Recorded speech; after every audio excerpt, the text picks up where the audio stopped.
Hello everyone, welcome to my YouTube channel B technical. तो जैसे मैं आपको बताया था, ये GWSSB Gujarat water supply and sewerage board, इनका एग्ज़ाम हुआ था नवंबर को। उनका मैं answer key with brief explanation को डिस्कस कर रहा था। तो अब तक इनके दो वीडियोज आ चुके हैं, part 1 and part 2।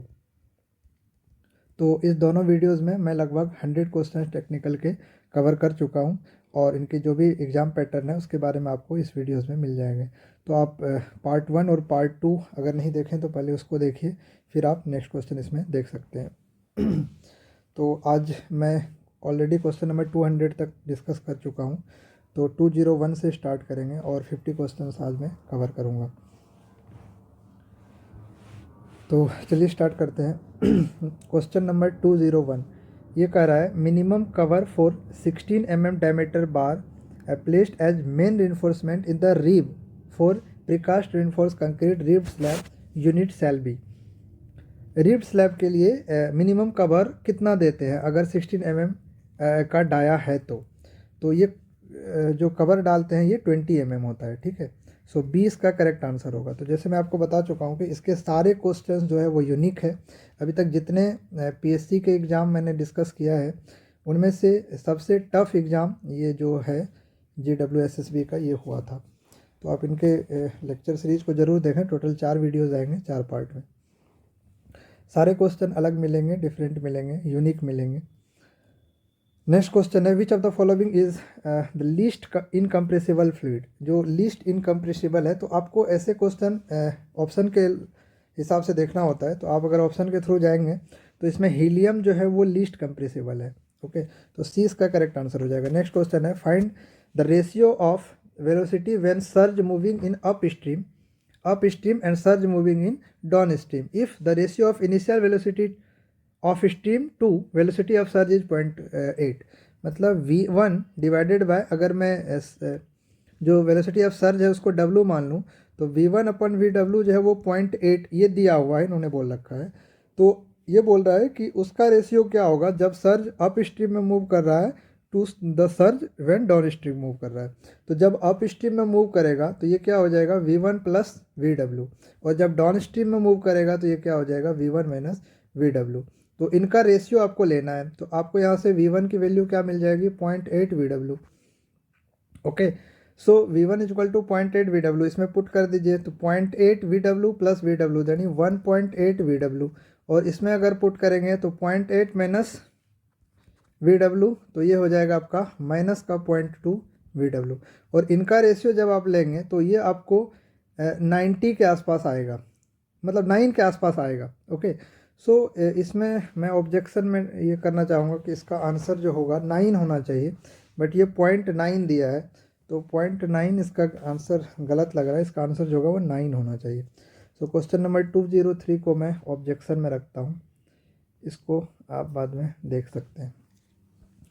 Next question है 204, uniform flow is possible in which of the following case.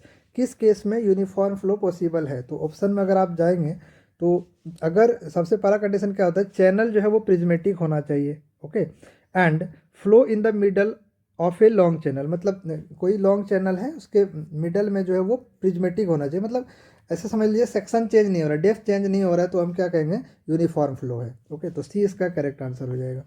Next question है, if the width of a rectangular channel is twice its depth of the flow, यानी b is equal to 2y, ये दे रखा है पहले line में। Okay, then the depth of flow y, तो y का रिलेशन पूछ रहा है डिस्चार्ज के फॉर्म में, और ये जो डिस्चार्ज है वो पर मीटर विड्थ में है, यानी q जो है वो पर मीटर में है ना। तो आपको कह रहा है मैनिंग्स इक्वेशन यूज करके उसका रिलेशन क्या होगा, डिस्चार्ज के टर्म में y डेप्थ का रिलेशन क्या होगा। तो अगर आप मैनिंग्स इक्वेशन पढ़ेंगे तो क्या होता है, v is equal to 1/n r⁻²/3 s⁻1/2, ये इक्वेशन होता है मैनिंग का, है ना, मैनिंग्स इक्वेशन। तो इससे हम डिस्चार्ज अगर निकालें तो q इज इक्वल टू क्या हो जाएगा, एरिया इंटू वेलोसिटी, ये वेलोसिटी का रिलेशन है। तो q is equal to area into velocity, velocity की जगह हम पुट कर देंगे ये सारे इक्वेशन को। 1/n, r⁻²2/3 and s⁻1/2। s जो है वो स्लोप है। तो अब आप वेलोसिटी एरिया को क्या लिख सकते हैं, b इंटू वाई, है ना, और b इज इक्वल टू क्या है 2y। तो अभी मैं पुट कर दूंगा 1/n, और r जो होता है वो इस केस में y हो जाएगा जब आप फाइंड आउट करें। b is equal to 2y put करेंगे तो ये मोस्ट एफिशिएंट रेक्टेंगुलर चैनल है, तो r is equal to y आएगा निकल के आपको। r इज इक्वल टू क्या होता है, एरिया अपन पेरीमीटर, और एरिया पेरीमीटर रखेंगे और b की वैल्यू 2y डालेंगे तो आपको ऑटोमेटिक r की वैल्यू y आ जाएगी। तो y⁻²2/3 s⁻1/2। ठीक, तो यहाँ पे b की जगह 2y डालेंगे तो ये क्या हो जाएगा 2y इंटू वाई, यानी y² 1/n y⁻²2/3 s⁻1/2। सो y⁻2/3 और y², तो ये कितना हो जाएगा 3 इंटू 2 6 + 2 यानी 8। तो मैं इसको लिख सकता हूँ 2 divided by n y⁻8/3 s⁻1/2 is equal to q। तो अगर हाँ इसको कांस्टेंट माने, इसको कांस्टेंट माने, है ना, सारी चीज़ को कांस्टेंट माने, इसको उस साइड लेके चले जाए तो y का रेशियो q के इसमें आ जाएगा, q के टर्म में। तो q इज इक्वल टू क्या हो जाएगा 3/8। सो q इज इक्वल टू, मतलब q⁻8/3 को उस साइड ले जाएंगे, y⁻8/3, तो ये हो जाएगा 3/8 इज इक्वल टू y। बाकी चीज़ को अगर मैं कांस्टेंट मानूँ k, तो ये जो रिलेशन हो जाएगा y का, y is equal to q⁻3/8, और 3/8 कितना होता है 0.375। तो b इसका करेक्ट आंसर हो जाएगा। ओके, नेक्स्ट क्वेश्चन है क्वेश्चन नंबर 206। तो इसको मैं इरेज कर दे रहा हूँ।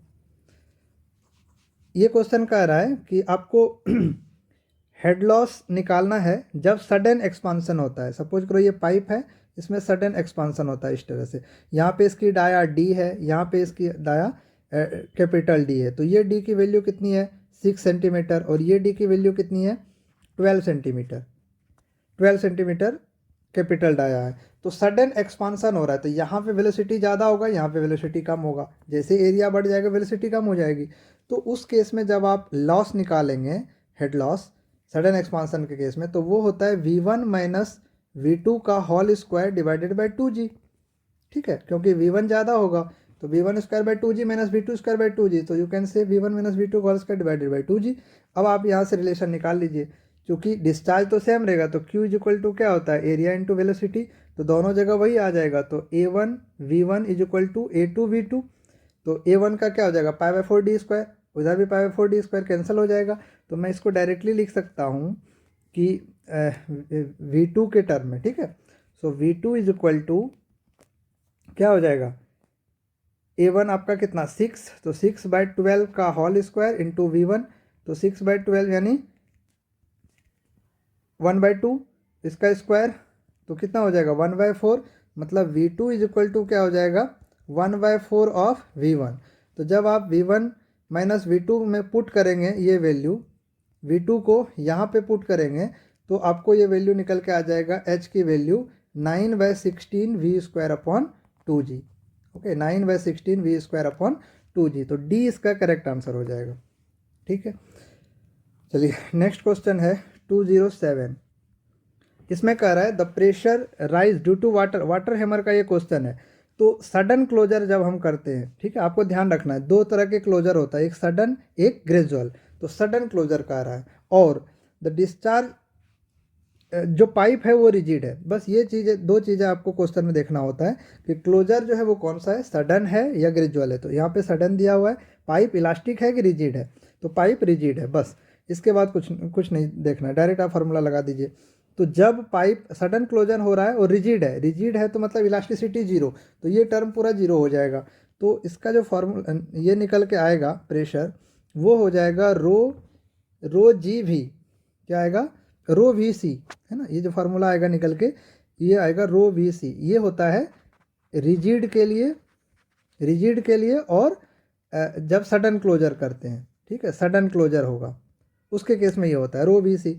तो अब हमको पता है सी इज इक्वल टू, सी सिलेरिटी है ना, उसका √k/ρ होता है।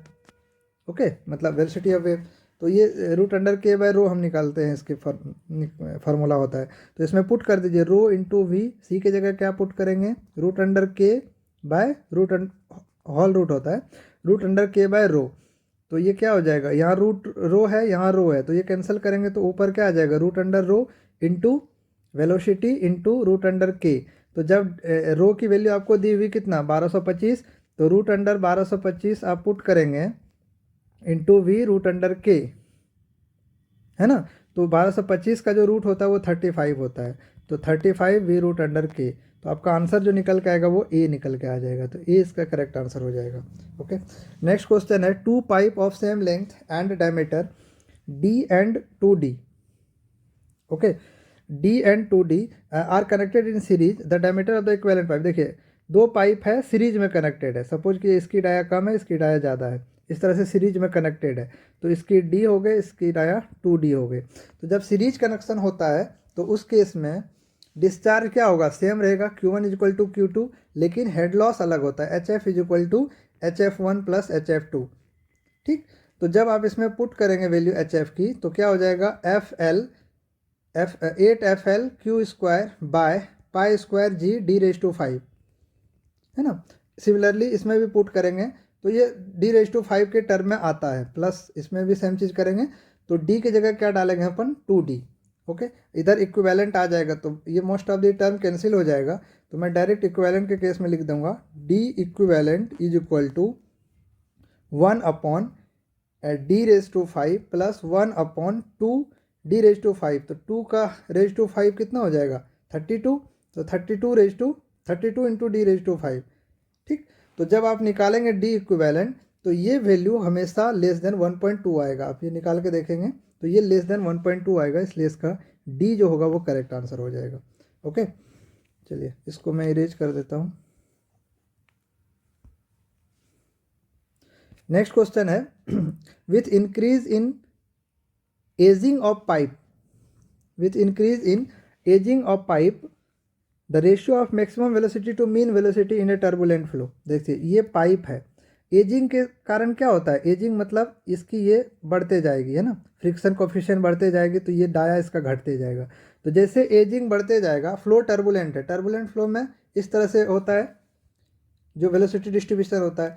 तो देखिए कह रहा है कि रेशियो क्या होगा, ratio of maximum velocity to mean velocity. तो देखिए जैसे एजिंग बढ़ेगा तो मैक्सिमम वेलोसिटी तो सेंटर में आती है, तो मैक्सिमम वेलोसिटी तो वही रहेगी, मीन वेलोसिटी इसकी कम हो जाएगी। तो अगर हम वी मैक्स अपॉन वी बार इसका रेशियो निकालेंगे तो वी मैक्स तो वही रहेगी, ये रेशियो घटती जा रही है, मतलब मीन वेलोसिटी घटती जा रही, तो अगर ये डिक्रीज होगा तो रेशियो क्या होगा, इंक्रीज होगा, इन दोनों का रेशियो क्या होगा, इंक्रीज होगा, इसलिए डी इसका करेक्ट आंसर हो जाएगा। ओके, तो सारे क्वेश्चन यूनिक हैं, आप इसको हर क्वेश्चन में कुछ ना कुछ थोड़ा सा कंसेप्ट है, तो इनके पार्ट 1 पार्ट 2 भी आप ज़रूर देखें। नेक्स्ट क्वेश्चन है in a laminar flow through a circular pipe of diameter 20 centimetre the maximum velocity is found to be 2 metre per second, the velocity at radial distance of 5 centimetre per second. तो आपको ये direct formula से पूछा गया question, बिना calculator का ये थोड़ा सॉल्व करना वो हो जाता है और टाइम भी नहीं रहता उतना, तो बट क्वेश्चन ईजी है। इसको देखिए, हमारा जो लोकल वेलोसिटी होता है उसकी फार्मूला होता है 1/4 mu minus del P upon del X into R square minus R square. अब हमको ये रेशियो नहीं पता, लेकिन हमको यू मैक्स का फार्मूला पता है। यू मैक्स क्या होता है, R square upon 4 mu minus del P upon del X. तो यहाँ पे आपकी यू मैक्स की वैल्यू कितनी है 2, तो यहाँ से आप क्या निकाल सकते हैं 1/4 mu del minus del P upon del X, और आर की वैल्यू आपको दी हुई कितना, डायमीटर है 10 सेंटीमीटर, तो आर कितना हो जाएगा, डायमीटर 20 सेंटीमीटर तो आर कितना हो जाएगा 10 सेंटीमीटर। तो मैं 10 का स्क्वायर से डिवाइड कर दूंगा इसको, तो ये वैल्यू हो जाएगी 1/4 mu minus del P upon del X. तो इस वैल्यू को मतलब 1/4 mu minus del P upon del X, इसको डायरेक्ट मैं यहाँ पे पुट कर दूंगा, तो डायरेक्ट यू की वैल्यू क्या हो जाएगी 2/10 का स्क्वायर, यहाँ पे पुट कर रहा हूँ मैं, तो ये वैल्यू 2/10 के स्क्वायर हो जाएगा, और हमें आर की वैल्यू पता है 10 स्क्वायर, और पूछ रहा है कहाँ पे 5 सेंटीमीटर पे, तो -5 का स्क्वायर। जब ये वैल्यू आप इसको कैलकुलेट करेंगे तो यू की वैल्यू आपको ऑटोमेटिक 1.5 मीटर पर सेकेंड निकल के आ जाएगा, तो डी इसका करेक्ट आंसर हो जाएगा। Okay, so D is the correct answer. चलिए मैं इसको इरेज कर देता हूँ, थोड़ा लेंदी हो जा रहा है। ओके, नेक्स्ट क्वेश्चन कह रहा है if you not is the free stream velocity and velocity on the surface of the cylinder is uc the of radius r due to circulation की वैल्यू ये दी हुई है. then the irrotational for irrotational flow the lift coefficient would be. तो lift coefficient क्या होगा? तो देखिए यहाँ पे आपको दे रखा है यू नोट जो है वो फ्री स्ट्रीम वेलोसिटी है. ओके, यू नोट दे रखा है. देन यू सी ये जो है आपका वेलोसिटी ऑन द सरफेस है ना. और आपको लिफ्ट कोफिशिएंट निकालना है, जबकि सर्कुलेशन दिया हुआ है कितना, मतलब यू सी जो है वो सर्कुलेशन के टर्म में दिया हुआ है. U C is equal to कितना है, सर्कुलेशन डिवाइडेड बाय 2 आर, ऐसे समझिए. ठीक, तो हमारा जो फॉर्मूला होता है लिफ्ट का, F L is equal to rho L into U naught, इसके टर्म में मैं लिख रहा हूँ. तो फ्री नोट वेलोसिटी है ना, टर्मिनल वेलोसिटी बोलते हैं इसको. So you note into circulation है ना, ये सर्कुलेशन है, इसको कैपिटल गैमा बोलते हैं ना, सर्कुलेशन है. और यही एफ एल की वैल्यू होती है सी एल इंटू यानी lift coefficient divided by 1/2 rho into U surface velocity यानी टर्मिनल बोलते हैं उसका स्क्वायर इंटू प्रोजेक्टेड एरिया. तो प्रोजेक्टेड एरिया ये सिलेंडर केस है, तो डाया इंटू लेंथ, तो डी इंटू एल जो हो जाएगा वो प्रोजेक्टेड एरिया हो जाएगा. तो ये प्रोजेक्टेड एरिया है, ये टर्म है 1/2 रो यू स्क्वायर, और ये है कोफिशिएंट ऑफ लिफ्ट. तो ये दोनों को अगर मैं इक्वेट कर दूं तो मुझे ये रेशियो मिल जाएगा. ठीक, तो अगर इसको इक्वेट करें तो रो एफ एल इक्वेट कर रहा हूँ तो हमें सी एल की वैल्यू निकल जाएगी. तो रो और रो कैंसिल हो जाएगी, यहाँ पे यू नोट, यहाँ पे एक यू नोट कैंसिल हो जाएगी. तो सी एल की वैल्यू क्या निकल के आएगी, इधर कितना है एल एल एल, ये भी कैंसिल हो जाएगा. तो बच जाएगा क्या, रो यानी कैपिटल रो जिसको सर्कुलेशन बोलते हैं, सर्कुलेशन डिवाइडेड बाय मतलब 2 टाइम्स सर्कुलेशन, ये 2 उधर चला जाएगा. तो 2 times circulation divided by you note into 2 times circulation divided by you note into D, you note into D. ठीक है, अब सर्कुलेशन की वैल्यू आपको दी हुई कितना, तो यू सी इंटू 2 तो मैं डायरेक्ट सर्कुलेशन की जगह क्या पुट कर दूंगा, 2 तो रहेगा ही, तो ये हो जाएगा आपका U C into 2 into R है ना, आर. और डी को मैं क्या लिख सकता हूँ 2 आर, अगर रेडियस के टर्म में लिखूँ तो यहाँ पे मैं 2 आर डाल दे रहा हूँ. ठीक, तो ये 2 कैंसिल हो गया, ये आर कैंसिल हो गया, तो क्या बच गया 2 into U C upon U naught है ना, 2 into U C upon U naught. तो अब आप ऑप्शन के थ्रू जाएंगे तो आपको डी ऑप्शन में मिल जाएगा 2 into U C upon U net. तो बहुत ही इंपॉर्टेंट क्वेश्चन है, बहुत ही अच्छा क्वेश्चन है, आप इसके सॉल्यूशन देख सकते हैं. सो डी इसका करेक्ट आंसर हो जाएगा. नेक्स्ट क्वेश्चन करें, the discharge in an open channel is generally measured by. Discharge in the open channel, open channel में डिस्चार्ज कैसे मेजर करते हैं, तो वेंचुरी मीटर से मेजर करते, वेंचुरी फ्लूम से मेजर करते हैं. ठीक है, ओपन चैनल बोला है तो वेंचुरी फ्लूम होगा इसका करेक्ट आंसर. ओपन चैनल और पाइप में डिफरेंस है, पाइप में वेंचुरी मीटर यूज करते हैं, ओपन चैनल में आप वेंचुरी फ्लूम जो होता है वो यूज करता है डिस्चार्ज मेजर के लिए. सो डी इसका करेक्ट आंसर हो जाएगा. नेक्स्ट क्वेश्चन है कि laminar flow in a circular pipe the ratio of net power input to volume varies as. देखिए नेट पावर इनपुट पूछ रहा है, तो आपको पता है P जो होता है वो क्या होता है, गेमा Q इंटू एच एफ है ना. तो मतलब P is directly proportional to H F. Okay, और जब आप लेमिनार फ्लो से डेल P निकालेंगे, del P upon rho G है ना, यानी डेल P अपॉन गेमा, तो उसको एच एफ बोल देंगे. तो जब लेमिनार फ्लो से एच एफ की वैल्यू आप निकालेंगे तो वो होता है 8 mu V L divided by गेमा इंटू आर स्क्वायर. तो ये डायरेक्टली प्रोपोर्शनल होता है किसका, 1/r² का. तो H F directly proportional to, यानी इन्वर्सली कर सकते हो, इन्वर्सली प्रोपोर्शनल टू r². तो similarly P is inversely proportional to r². तो B इसका करेक्ट आंसर हो जाएगा है ना, 1/r². B is the correct answer. Okay, next question है, in a dynamic equation of GVF gradually varied flow in a channel the water surface slope relative to bottom. देखिए water surface slope relative to bottom, bed slope channel and slope of total energy line are respectively. तो 0.01, 0.025 and 0.02. The Froude number of this flow would be. तो Froude number आपको निकालना है. तो देखिए हमें formula क्या होता है, del E is equal to S0 minus SE divided by 1 minus F R square. तो आपको जो एनर्जी लाइन दिया हुआ है, ठीक है, तो देखिए डेल ई की वैल्यू कितनी दी है 0.01, ओके। एस नोट की वैल्यू कितनी दी है 0.025 माइनस एस सी की वैल्यू कितनी दी है 0.0, देखिए टोटल एनर्जी लाइन का स्लोप कितना दिया है 0.020, तो 0.020 इसमें से माइनस कर देंगे, divided by 1 minus F R square होता है, तो 1 minus F R square.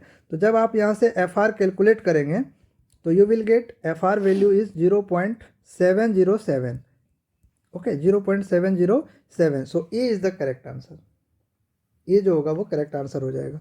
Next question है, इसको मैं थोड़ा इरेज कर दूं, ओके। नेक्स्ट क्वेश्चन है, on one end of two dimensional water tank has shape of quadrant of a circle radius 2.5 metre.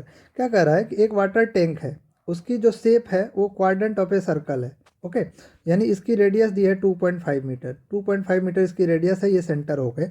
तो आपको पूछ रहा है कि जो फोर्स होगा, है ना, इस पर जो फोर्स लगेंगे तो vertical component of force per unit length क्या होगा ये कर्व सरफेस के लिए।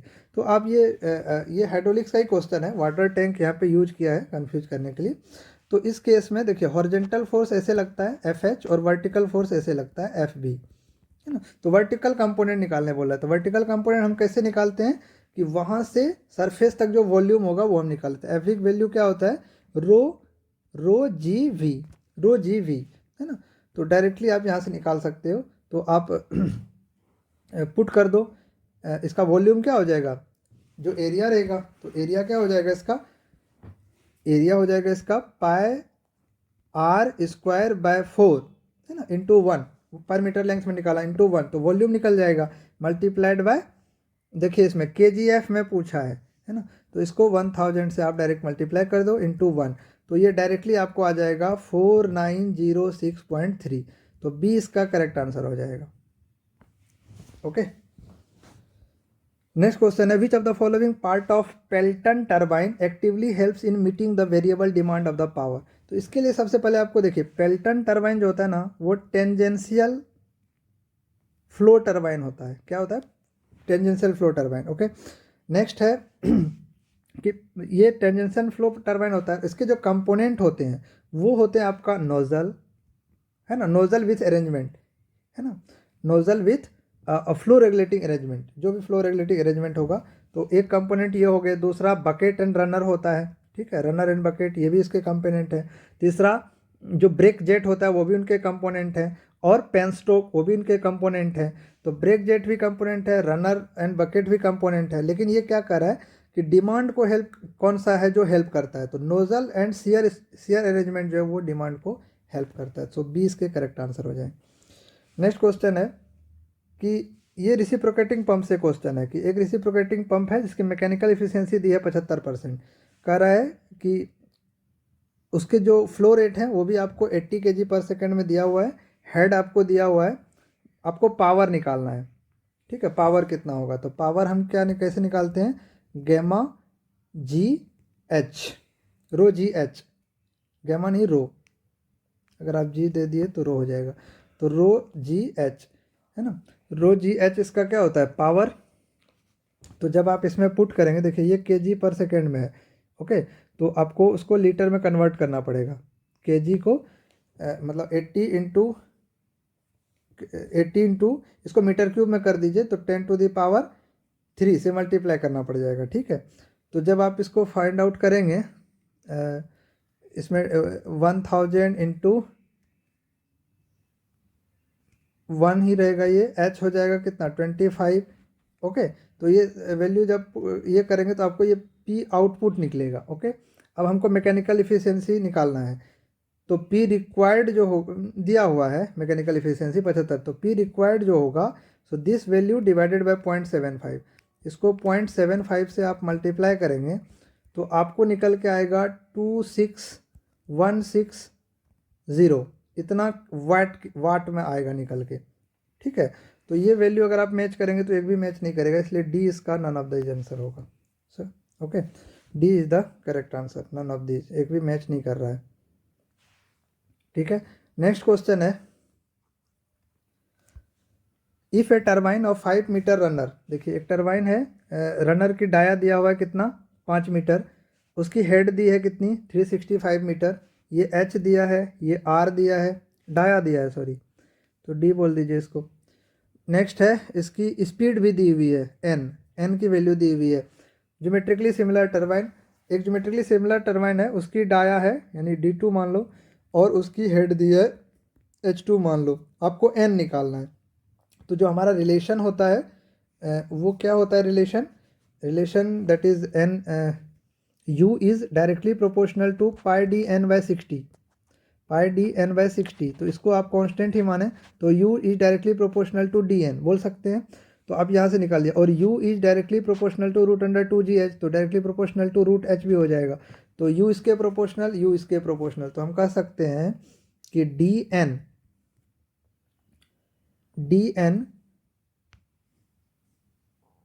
Is directly proportional to root H, ठीक है, directly proportional to root H.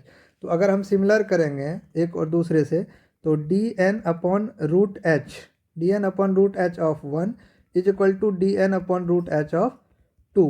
तो अब इसमें देखिए डी दिया हुआ है, पहले का सारा चीज़ दिया है, डी एन रूट एच भी दिया हुआ है, तीनों दिया हुआ है। दूसरे का आपको एन निकालना है, और डी दिया है, रूट एच दिया है। तो जब आप ये वैल्यूज़ और ये दोनों वैल्यू पुट करेंगे तो यहाँ से N2 की वैल्यू निकल के आएगी, और वो होगी 355 पॉइंट समथिंग, ठीक है।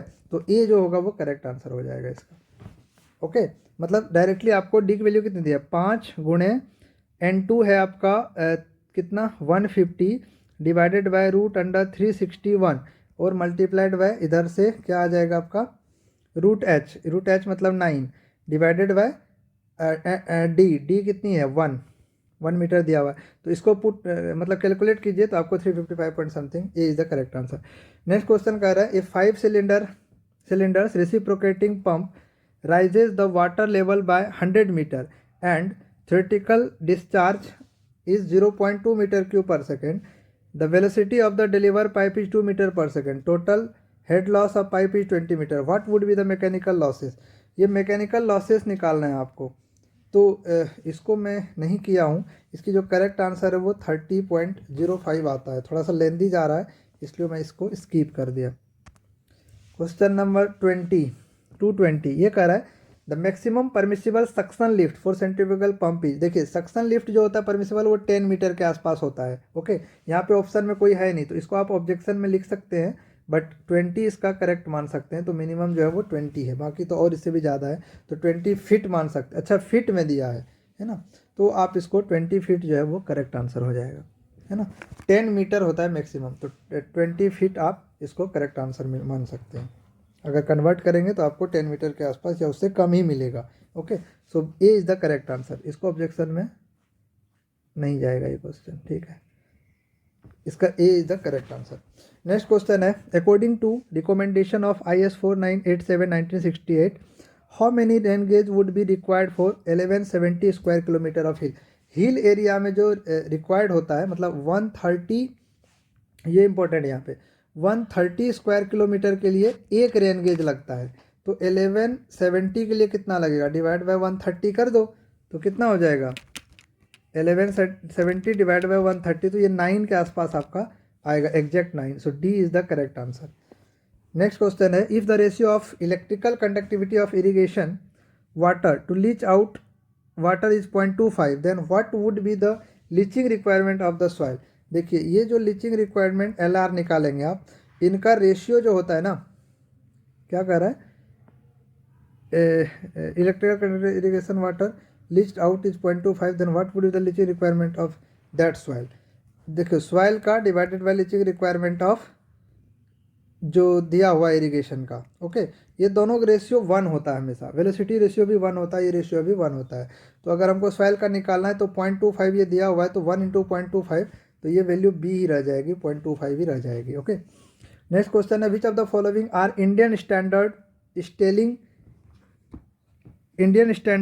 Stealing basins with sloping apron.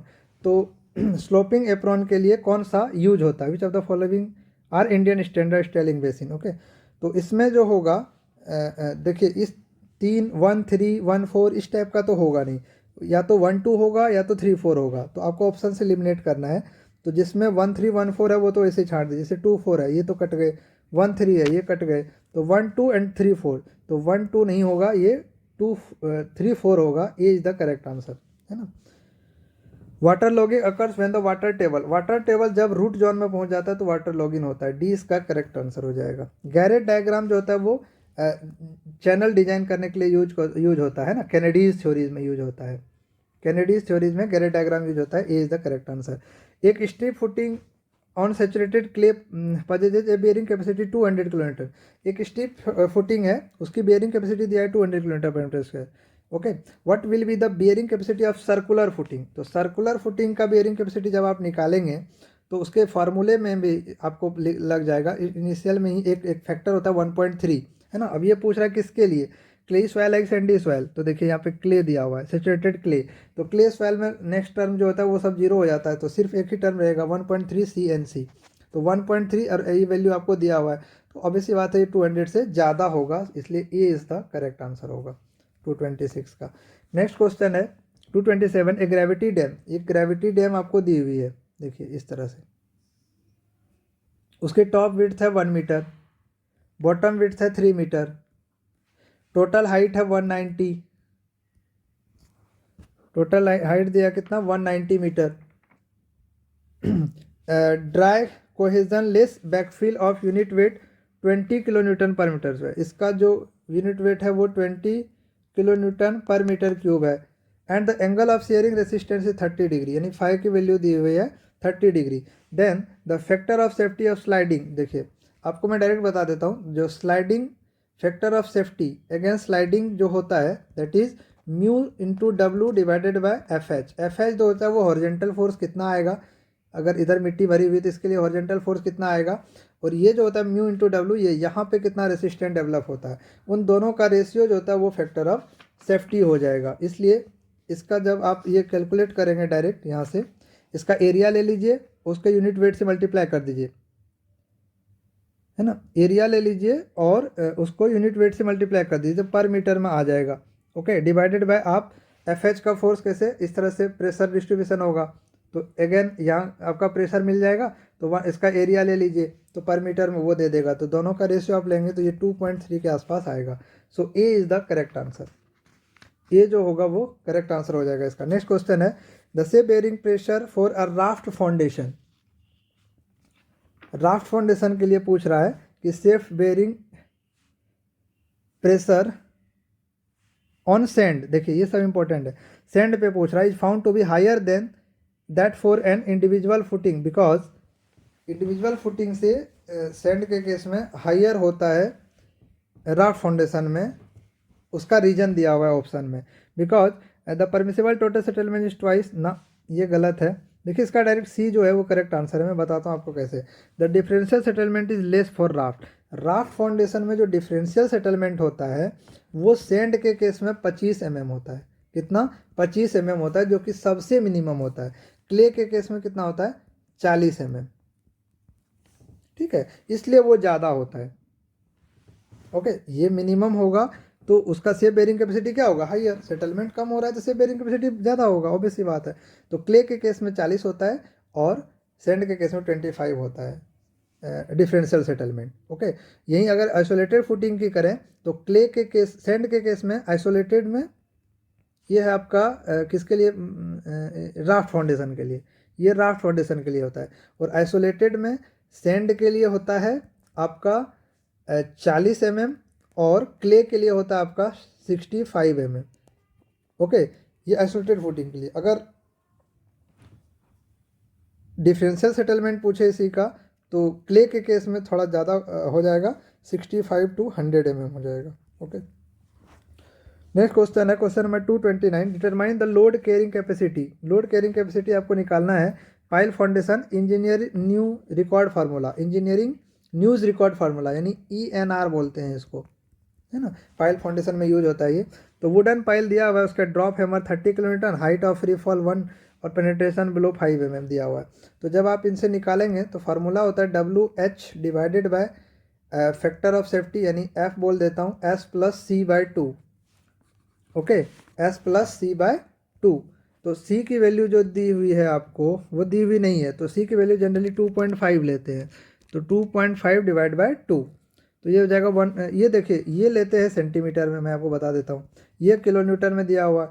S की वैल्यू जो वो भी सेंटीमीटर में लेना पड़ेगा आपको, है ना। तो जब आप इसको कैलकुलेट करेंगे सारे वैल्यू पुट करके,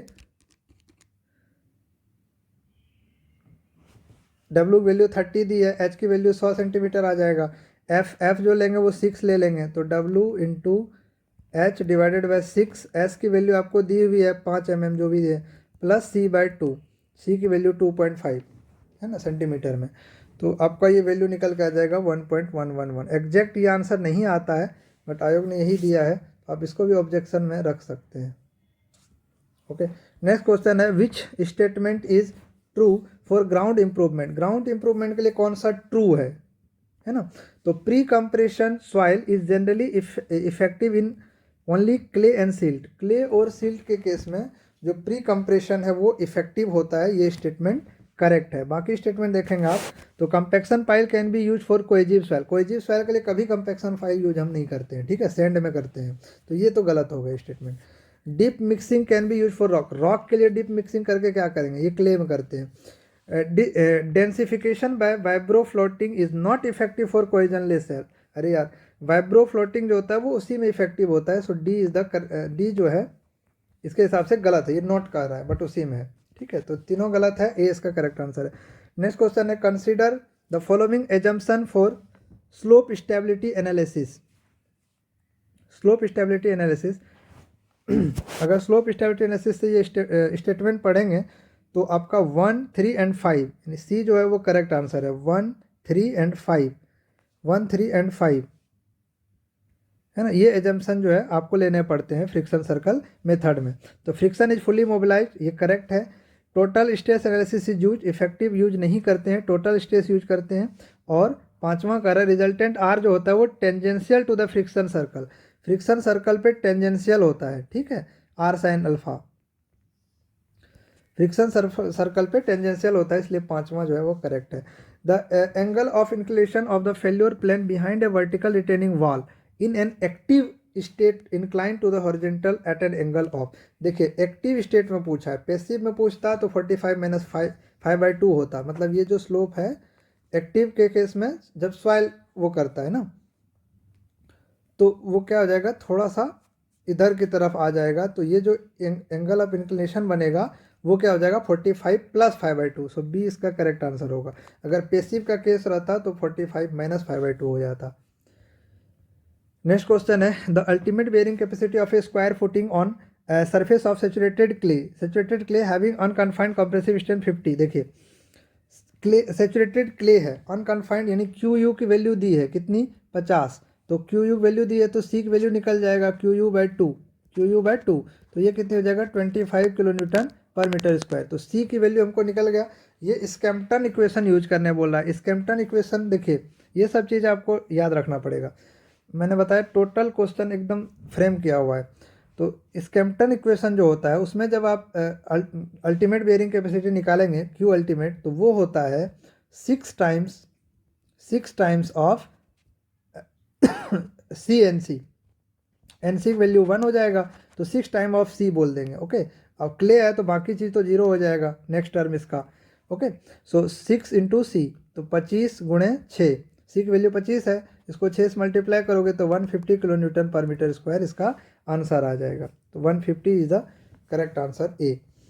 नेक्स्ट क्वेश्चन है, the bearing capacity of a rectangular footing of plan dimension 1.5 into 3 metre. देखिए 1.5/3, तो विड्थ कितना है 1.5 metre, resting on the surface of sand deposit, sand पे रेस्ट किया हुआ है इस तरह से, है ना, इसकी जो विड्थ है वो 1.5 मीटर है, ठीक है।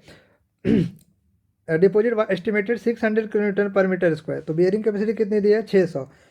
When the water table is far below the base of the footing, water table बहुत नीचे है, ओके, यहाँ पे कहीं है, तो अब ये कह रहा है कि द बेयरिंग कैपेसिटी पे क्या फ़र्क पड़ेगा जब वाटर टेबल राइज करेगा, तो जब 3 मीटर तक आएगा तब भी कोई फ़र्क नहीं पड़ेगा क्योंकि 1.5 से नीचे है, तो 3 मीटर तक 600 रहेगा अप टू 3 मीटर, ठीक। जब 1.5 मीटर बढ़ जाएगा water table rises to a depth of 3 metre, okay, 1.5 metre and 0.5 metre below the base.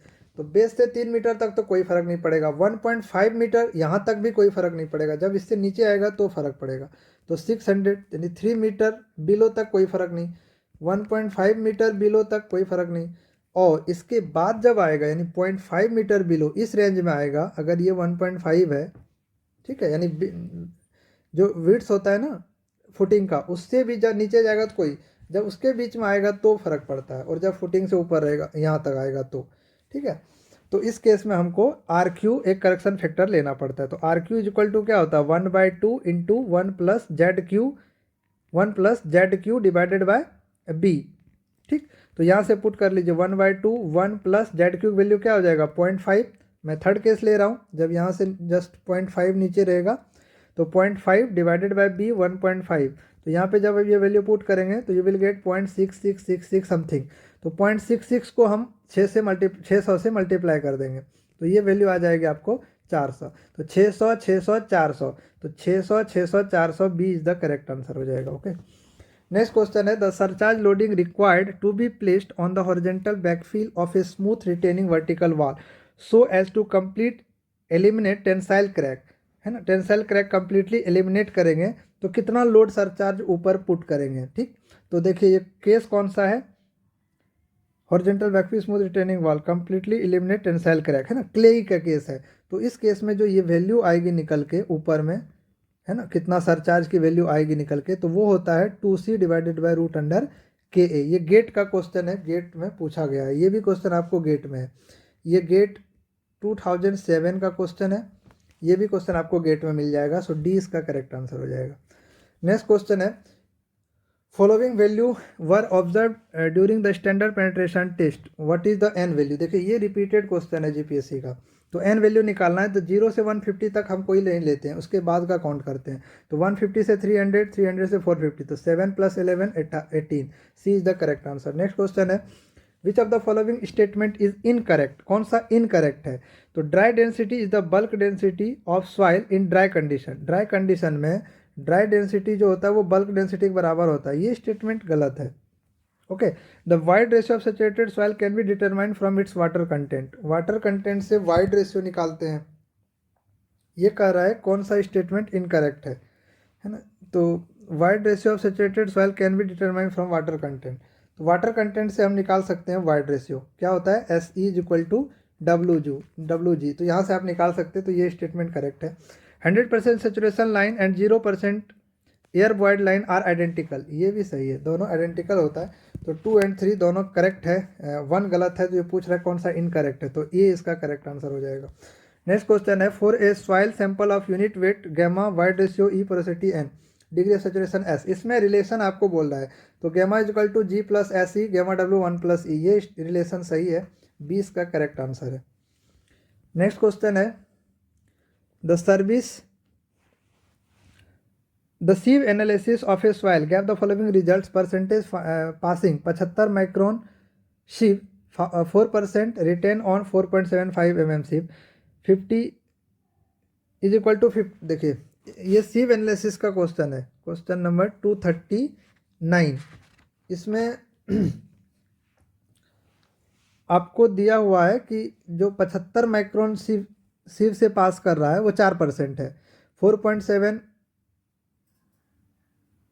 mm sieve पे जो रिटेन कर रहा है वो 50 है, कोफिशिएंट ऑफ कर्वेचर 2 दिया है और यूनिफॉर्मिटी कोफिशिएंट 5 दिया है, तो CC की वैल्यू दी है 2, यानी 1 और 3 के बीच में लाई कर रहा है, तो ये तो करेक्ट है।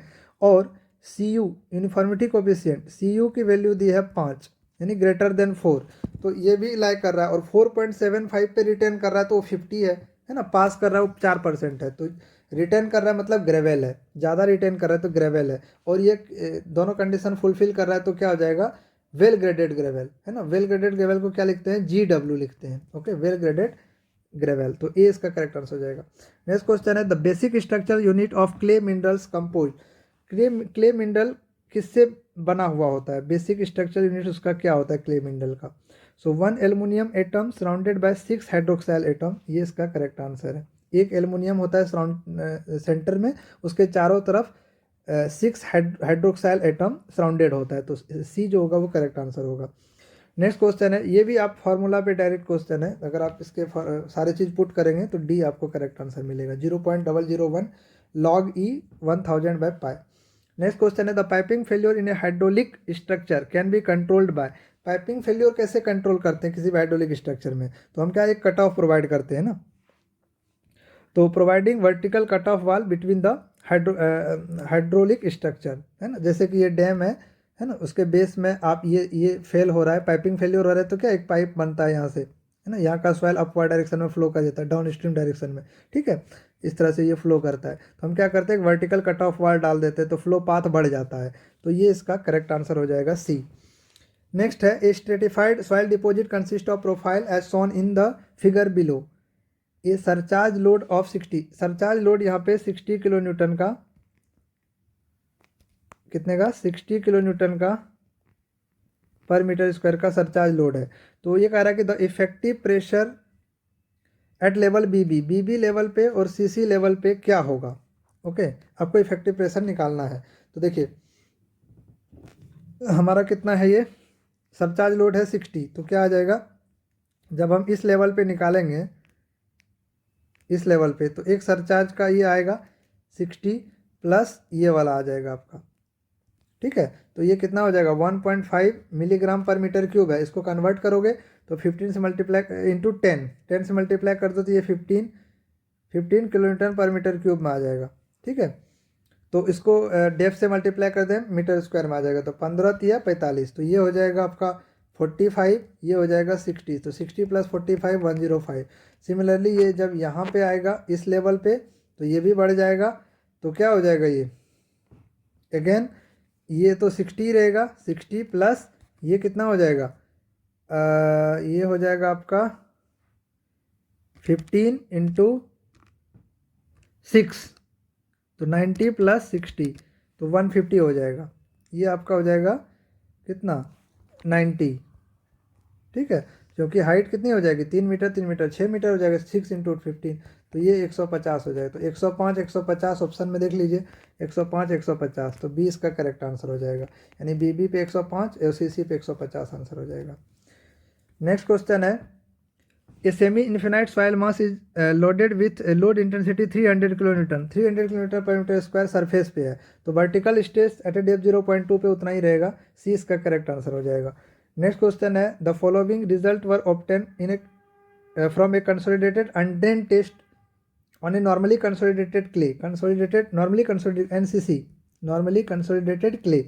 द प्रिंसिपल इफेक्टिव स्ट्रेस आपको निकालना है, तो सेल प्रेशर यानी सिग्मा 3 की वैल्यू दी है 250, डिविएटर यानी सिग्मा D की वैल्यू दिया है 152, पोर वाटर यानी यू की वैल्यू दिया है 120। तो आपको निकालना है इसमें से क्या प्रिंसिपल इफेक्टिव स्ट्रेस क्या होगा, तो आप डायरेक्टली निकाल लीजिए यहाँ से, क्या हो जाएगा ये सिग्मा D जो होता है वो क्या होता है सिग्मा 1 माइनस सिग्मा 3, तो सिग्मा 1 की वैल्यू आपको निकालना है, तो सिग्मा D कितनी हो जाएगी 152 प्लस ये कितनी है सिग्मा 3 250, तो 152 प्लस 250 ये कितनी हो जाएगी 402 250, तो सिग्मा 1 की वैल्यू कितनी हो जाएगी 402, तो 402 सिग्मा 1 हो गए। अब हमको सिग्मा 1 इफेक्टिव निकालना है, तो क्या हो जाएगा sigma 1 effective is equal to, इसमें से पोर वाटर घटा देंगे, तो 402 माइनस 120, इसमें से माइनस करेंगे तो यू विल गेट कितना माइनस 120 कर दीजिए इसमें से, तो 282, तो 282 किसी में है डी इसका करेक्ट आंसर हो जाएगा। तो 282 हो गए, और डिविएट सिग्मा 2 250 में से 120 माइनस कर दीजिए तो 130, तो डी जो होगा वो करेक्ट आंसर हो जाएगा। ओके,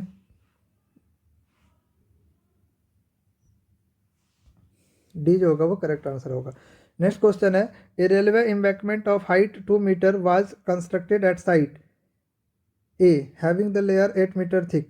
देखिए ये सिंपल से इतना पढ़ने की कोई ज़रूरत नहीं है, मैं आपको समझा देता हूँ। एक लेयर है, रेलवे एम्बैंकमेंट है, एक को ए बोल दिया, यहाँ पे खोदा, इसकी थिकनेस थी 8 मीटर, दूसरा बी बोल दिया, वहाँ पे किया तो उसकी थिकनेस है 16 मीटर। दोनों में सिंगल ड्रेनेज होता है, तो आपको पता है जो रिलेशन होता है that is C V T upon D square, ये होता है T V is equal to C V T upon D square. तो इसमें ये कांस्टेंट ये तो सेम रहेगा, सिमिलर है ना। टी हमको निकालना है, तो हम क्या करेंगे, T1 divided by D square, यानी D1 square is equal to T2 upon D2 square. तो दोनों सिंगल ड्रेनेज है, तो ये 8 है ये 16 है, तो क्या हो जाएगा 16 का स्क्वायर डिवाइडेड बाय 8 का स्क्वायर, है ना। तो 16 बाय 8 यानी 2 का स्क्वायर, तो क्या हो जाएगा 4।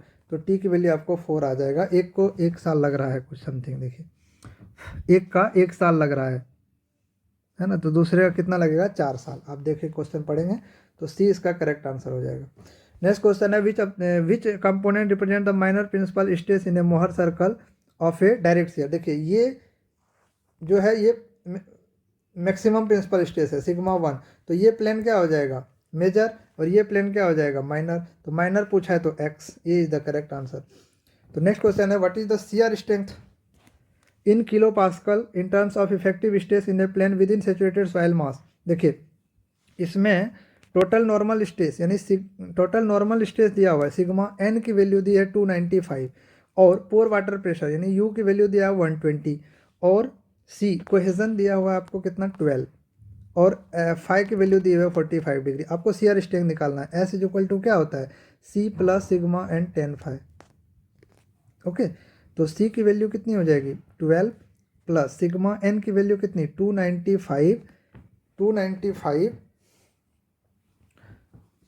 कितना 295 इंटू 295, ये टोटल है, पोर वाटर इसमें माइनस कर देंगे 120, ओके, इंटू 10 45 की डिमांड होता है 1। इससे जब आप एस की वैल्यू निकालेंगे तो यू विल गेट 187, ठीक है, डी इसका करेक्ट आंसर हो जाएगा। Question number 249 for a retaining वाल। हाँ, रिटेनिंग वाल के लिए क्वेश्चन पूछा गया है। तो the basement wall are generally design for rest at rest pressure, ये करेक्ट आंसर है। जो बेसमेंट वाल होता है वो जब प्रेशर कंडीशन रेस्ट में होता है, मतलब ना एक्टिव ना पैसिव, है ना, तो हम डिजाइन करते हैं। तो D is the correct answer. और क्वेश्चन नंबर 250 जो है ये आज का लास्ट क्वेश्चन है। इसमें total active pressure after development of tension crack, tension crack develop होने के बाद, है ना, टोटल एक्टिव प्रेशर का फार्मूला क्या होता है वो आपको पूछा है। तो ये 1/2 गामा एच स्क्वायर के ए माइनस 2 सी डैश एच के ए 2 सी डैश का होल स्क्वायर बाय गामा। तो ये इसका करेक्ट आंसर है। ये भी आपको गेट में पूछा गया है क्वेश्चन, ठीक है। So D is the correct answer इसका हो जाएगा। तो ये थे आज के 250 क्वेश्चन। आई होप कि आपको इसका सॉल्यूशन अच्छा लगा होगा। थोड़ा यूनिक क्वेश्चन थे सारे। तो वीडियोस को लाइक कीजिए, शेयर कीजिए। Okay, bye bye, good night, all the best.